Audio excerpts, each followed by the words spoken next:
morning, Restoration Church. Glad that you could join us today. Before we get into the message, just wanted to give you a few announcements. If you aren't getting the regular bulletin emailed to you, would encourage you to text me, email the church, call the church, somehow let us know. We'd love to add you to the Restoration newsletter list. Wanted to make sure that you were aware that this Friday night, of course we're in Holy Week, it's Palm Sunday, and this Friday night, Good Friday, at 8 o'clock in the evening, we will be doing our Tenebrae service online through Facebook Live. And encourage you, if you can get on there, great. Otherwise, we'll try to post it in this format as well. But about 8 o'clock, we're going to set up 6 candles in our homes if we can, and then go through the process of the service of shadows.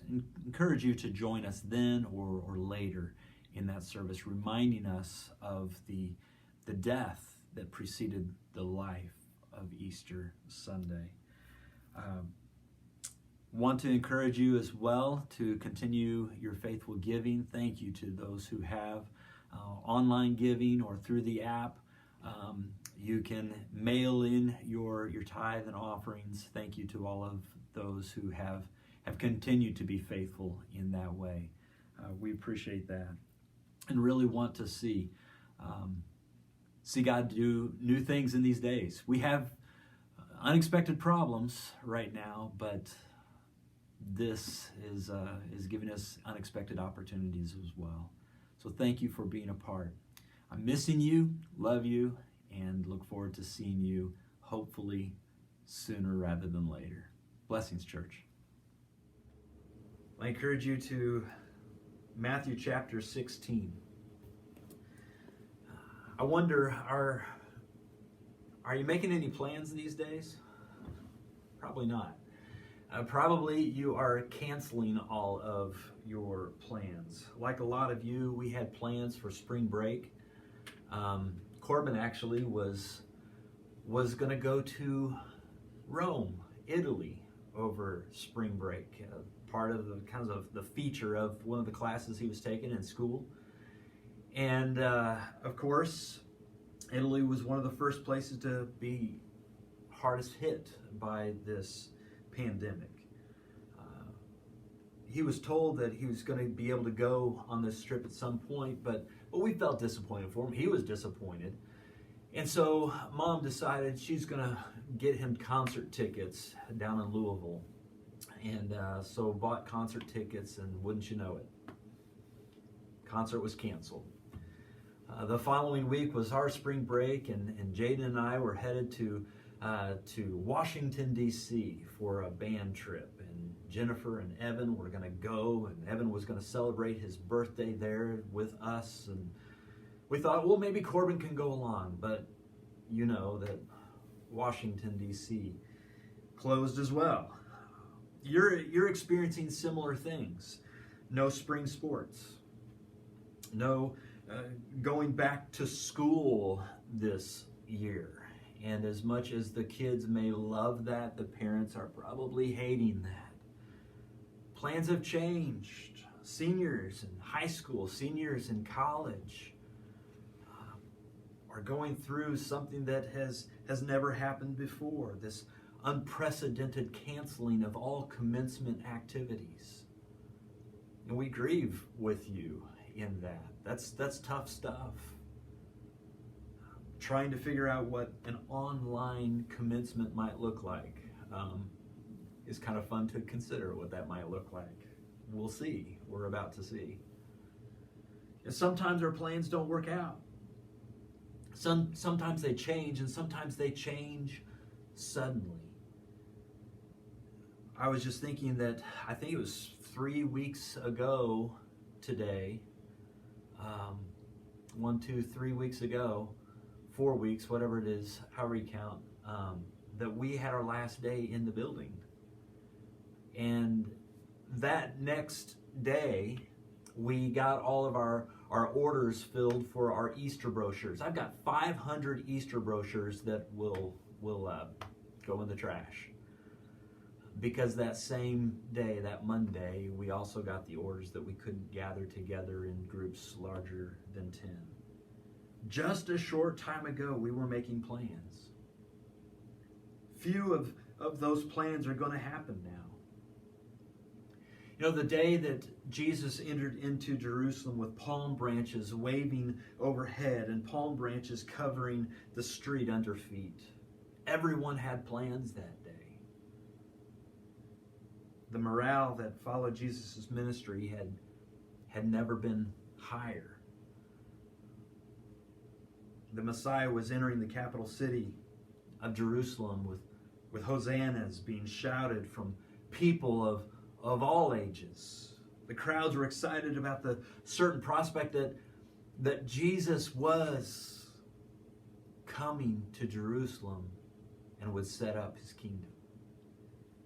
Imagine what the stock market would have done in those days when a Messiah was coming to power who could take a few loaves of bread and feed the multitudes with it.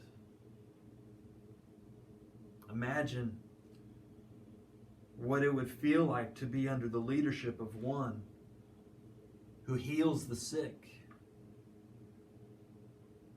and who can even raise the dead,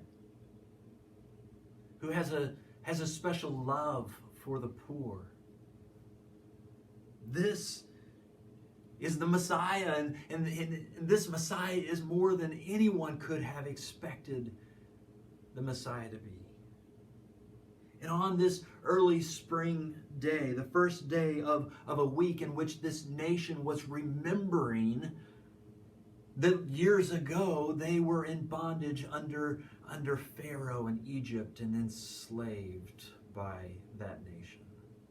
But God raised up a leader, Moses, to bring them out. And the Passover was coming, and they would celebrate all of the story again. Could it be that on this same week, the first day of this week, as he rides into town, could this be the new deliverer that God has sent? Would he this time deliver God's people from the Roman occupation?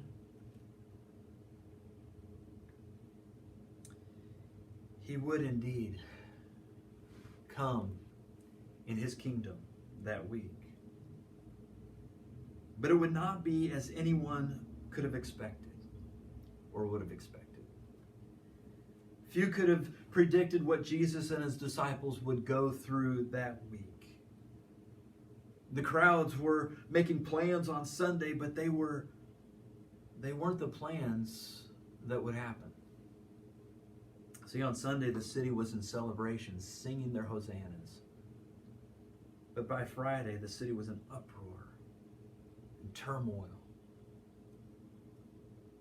Who could have known what would take place in just a week's time? Who knew what these events would mean for the city of Jerusalem? Really, for the entire world. For all humanity, past, present, and future. Who could have known? Matthew 16 takes us back to several weeks earlier before the journey to Jerusalem even began. Jesus had taken his disciples to Caesarea Philippi, and Caesarea Philippi was kind of the headquarters for Philip, who was the son of Herod the Great. He not only had his headquarters there, but he had set up a massive temple for the emperor, the Caesar, there in Caesarea Philippi. This place where people were told to worship the emperor, the Caesar, as the Son of God. And it's interesting that it's there that Jesus asks his disciples, who are people saying that I am? And then he asks the disciples, who do you say I am? Peter made his confession there. Jesus, you're the Messiah, the Son of the living God. And immediately after that confession, Jesus begins helping them to understand that whatever they thought this Messiah might be was not what this Messiah was going to be. Let's look at this passage in Matthew chapter 16, beginning at verse 21. From that time on, Jesus began to explain to his disciples that he must go to Jerusalem and suffer many things at the hands of the elders, the chief priests, and the teachers of the law. And then he must be killed, and on the third day be raised to life. Peter took him aside and began to rebuke him. "Never, Lord," he said. "This shall never happen to you." But Jesus turned and said to Peter, "Get behind me, Satan. You are a stumbling block to me. You do not have in mind the concerns of God, but merely human concerns." Then Jesus said to his disciples, "Whoever wants to be my disciple must deny themselves and take up their cross and follow me. For whoever wants to save their life will lose it. But whoever loses their life for me will find it. What good will it be for someone to gain the whole world yet forfeit their soul? Or what can anyone give in exchange for their soul? For the Son of Man is going to come in his Father's glory with his angels, and then he will reward each person according to what they have done. Truly I tell you, some who are standing here will not taste death before they see the Son of Man coming in his kingdom." If Jesus was the Messiah, and these disciples were the followers of Jesus, the next natural step is to plan for national takeover. That was their plan. But that wasn't Jesus' plan. They expect death to the infidels.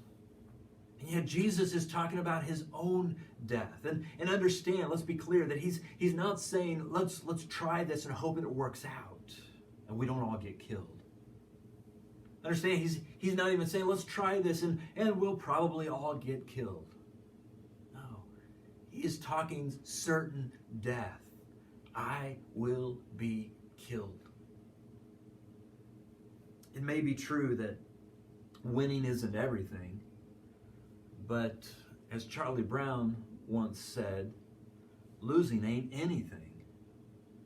And Jesus, it sounds, is not only talking about losing, but he's also encouraging his followers to come and join alongside him in losing.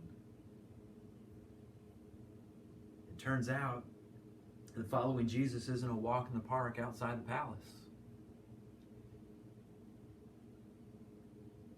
And some might at that point ask, well then why would I follow Jesus? Why would I follow this one when it would mean that others are going to get the upper hand on me? Because it's no fun to lose. It's human nature to want to be on top. We want to be successful. We want to win. That's our plan. Death isn't in our plan. What the disciples discover is that it turns out that following Jesus isn't a matter of making a few minor adjustments to life. It's radical. It's our life. It's trusting Jesus completely, even if it means our death. It's not our plan, but it's the only way to life.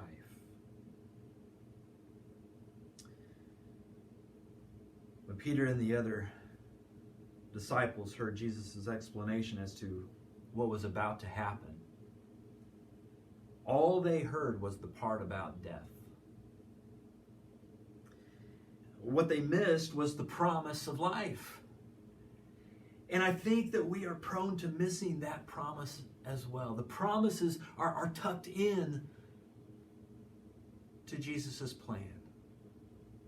He says things like this. He promises that he will build his church. He says to Peter, I'm going to build my church, and the gates of Hades will not be able to overcome it.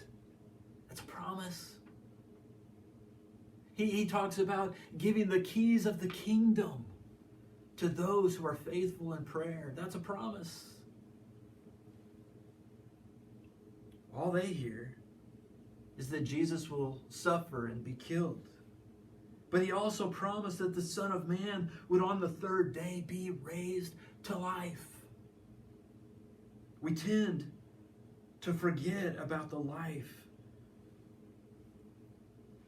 that is ours when we die to our own plans. Do we too often live according to our plans rather than according to his promises?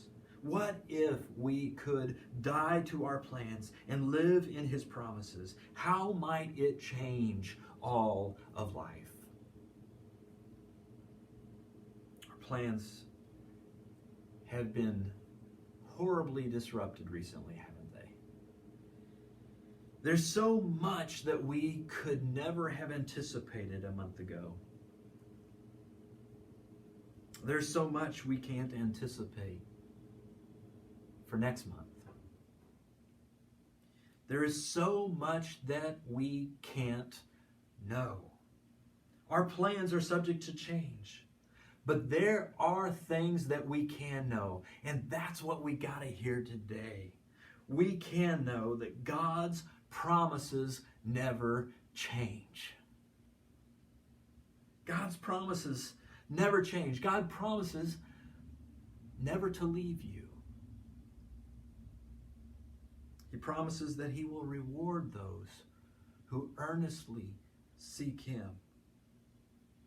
He promised that in this world we would have trouble. But do you remember what he said after that? The statement and the encouragement. He said, in this world you will have trouble, but take heart. I have overcome the world.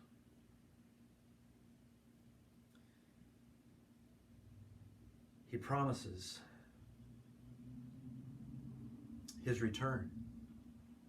In this passage that we read, he said, for the Son of Man is going to come in his Father's glory with his angels, and then he will reward each person according to what they have done.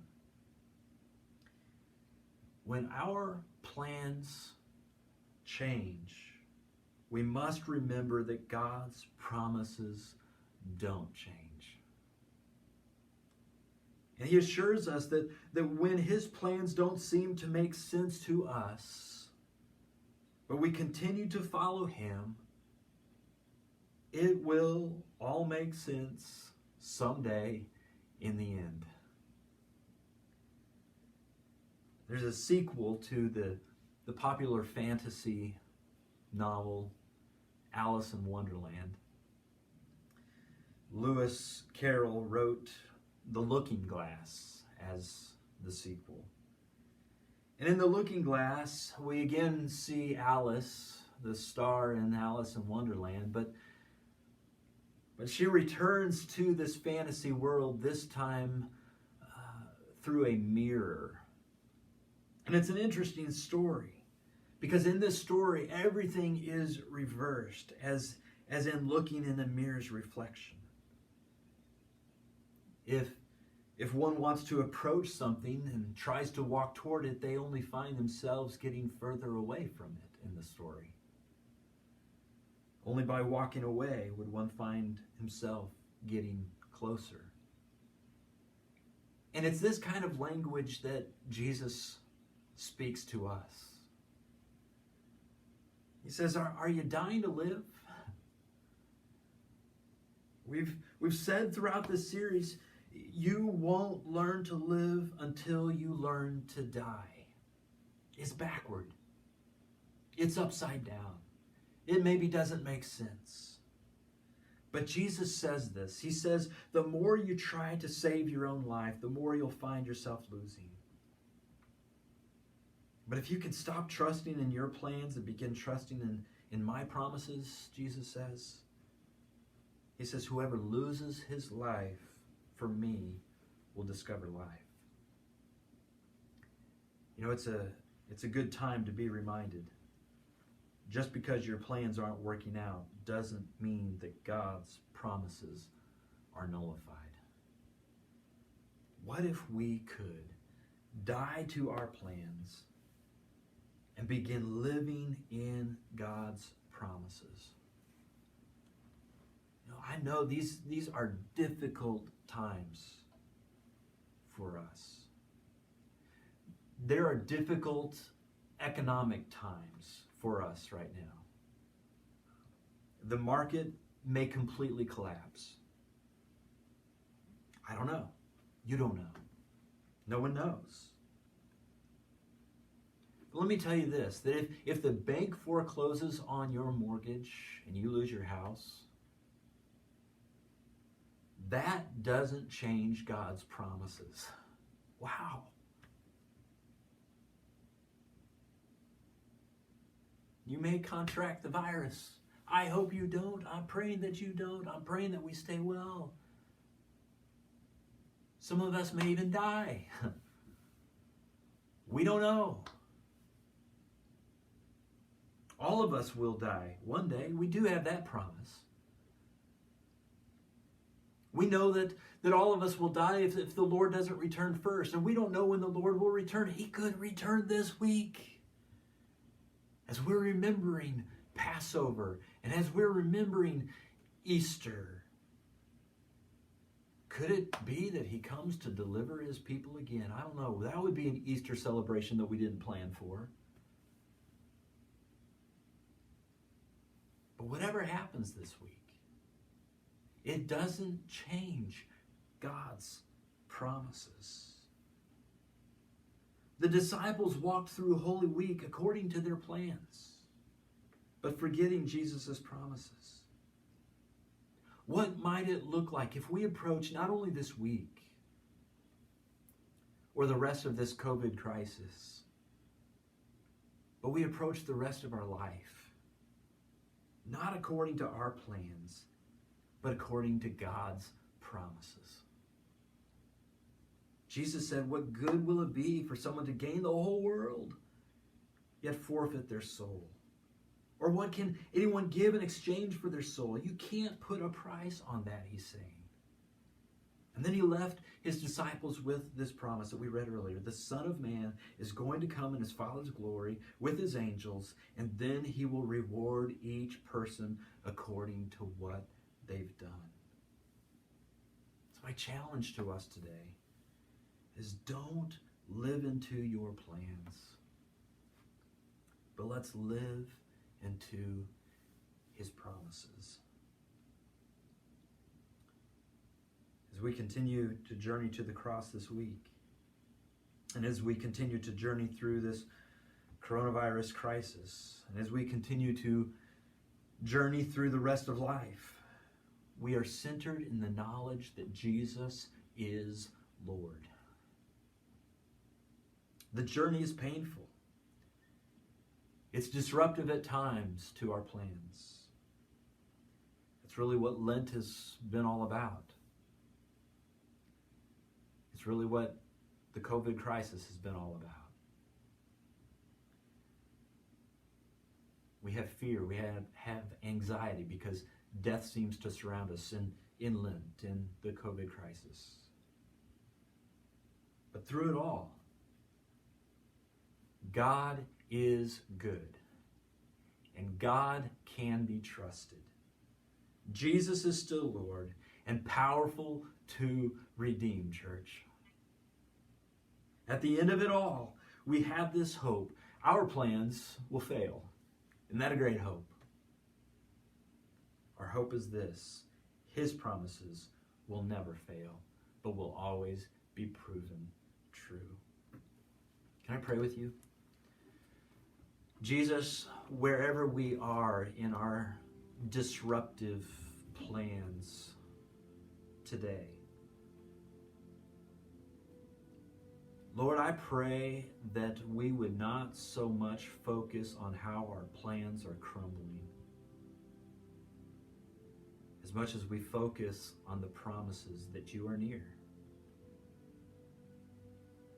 that you hear our prayers, that you have plans and purposes in place for us individually as your church and even for the world.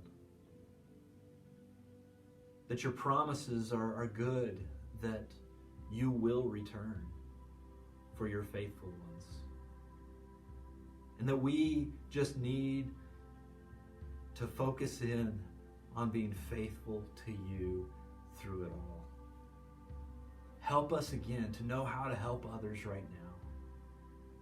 Help us, Lord, to just dive in deep, to sink our roots way down in these times into your promises. May we follow you completely. May we not miss your coming to us in these days. Set your kingdom up in our lives. And we pray this in Jesus' name. Amen. May God bless you and strengthen you as you persevere under trial. And may His Spirit fill you that you might stand the test and receive the crown of life that the Lord has promised to those who love Him. Grace and peace be yours.